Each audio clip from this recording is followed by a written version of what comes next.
बहुत सारे लोगों को कहते हुए आपने सुना होगा, मंत्र जाप यदि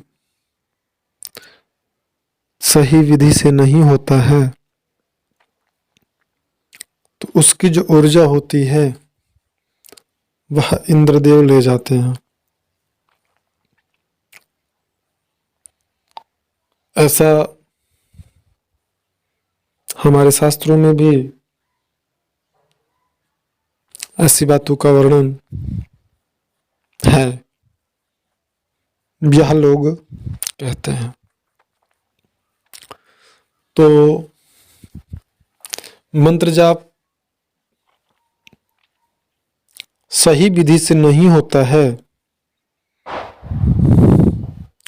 तो उसका ऊर्जा भगवान इंद्र नहीं ले जाते, बल्कि जो तामसिक शक्तियां होती हैं या निम्न स्तर की जो शक्तियां होती हैं, आपके मंत्र जाप की ऊर्जा वो ग्रहण कर लेती हैं और वो शक्तिशाली बन जाती हैं। और इससे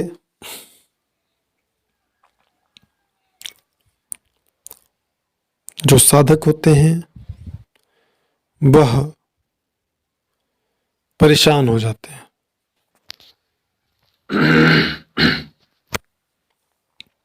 क्योंकि जो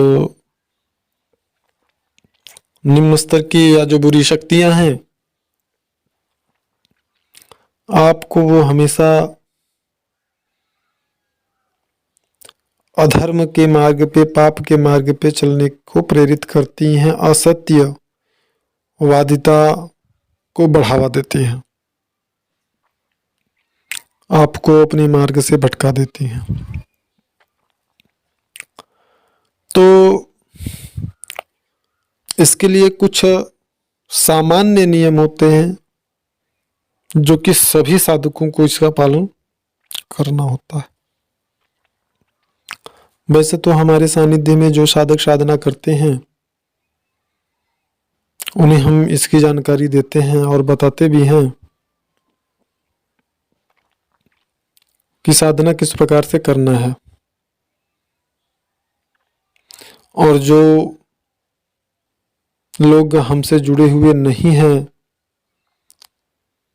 हमारी द्वारा प्रकाशित की गई जानकारियों को वो देखते हैं, सुनते हैं, तो ऐसे साधकों के लिए यह जानकारी लाभप्रद हो सकती है। इसी उम्मीद से हम यह जानकारी प्रकाशित कर रहे हैं। मंत्र जाप कभी भी बिना गुरु से दीक्षा लिए नहीं करना चाहिए। दूसरा, मंत्र जाप कभी भी बिना संकल्प के नहीं करना चाहिए। बिना संकल्प के मंत्र जाप करना ठीक वैसे ही होता है जैसे कि आप किसी बस में बैठ जाओ और कंडक्टर तो पूछेगा ही कि आप कहाँ जाओगे। बस वाला आपसे ये पूछेगा आप कहाँ जाओगे, आप उससे बोलो थोड़ा दूर आगे, आगे उतर जाएंगे। फिर अगले स्टॉपेज पे वो आपसे पूछेगा कि आप कहाँ जाओगे, फिर आप कहोगे कि थोड़ा आगे जाएंगे। तो उस दशा में फिर वो अगले स्टॉपेज पे आपसे जरूर पूछेगा अगर बस रुकेगी कि भैया आपको कहाँ जाना है। और अगर आपने उसको निश्चित अपना गंतव्य स्थान नहीं बताया तो एक समय आएगा कि वो आपको नीचे उतार देगा। ठीक इसी प्रकार से मंत्र जो भी हैं उनका संकल्प के बिना जाप करना ठीक ऐसा ही होता है और साधकों को नुकसान का भी सामना करना पड़ता है। तीसरा, मंत्र जाप अगर आप करते हैं तो माला हमेशा गौमुखी में रख करके ही जाप करना चाहिए। बाहर मंत्र का जाप नहीं होता है। और सदैव यह ध्यान रखना चाहिए कि हमारा जो माला है, हमारी जो गौमुखी है, वह पैरों को स्पर्श ना करे।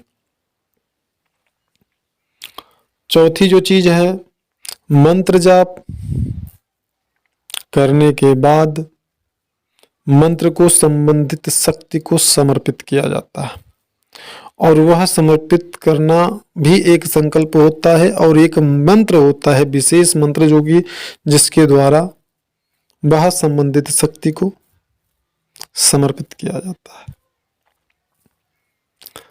तो आपका मंत्र जाप जो होता है सुरक्षित होता है, लाभप्रद होता है, और वह संबंधित शक्ति को प्रभावित भी करता है, और निश्चित समय आने पर आपको सफलता भी प्राप्त होता है। मंत्र जाप हमेशा पवित्र स्थिति में करना चाहिए। माला से हाथ मुंह धुला रहना चाहिए, साफ और स्वच्छता का विशेष ध्यान देना चाहिए। थोड़ा सा भी अशुद्धता का प्रयोग नहीं करना चाहिए। कुछ लोगों की मान्यता है कि मंत्र जाप करते समय सर पे कोई कपड़ा रखना अनिवार्य होता है, तो मैं ऐसा नहीं मानता हूँ, ये मेरा व्यक्तिगत राय है। और जो चीज़ें अनिवार्यता जिन चीज़ों की थी हमने बता दिया। अधिक जानकारी के लिए वीडियो में फ्लैश हो रहे नंबर पर दिन में 12 और 1 के बीच में आप कॉल करके हमसे बात कर सकते हैं और जानकारी प्राप्त कर सकते हैं। यहाँ पे इतना ही, धन्यवाद।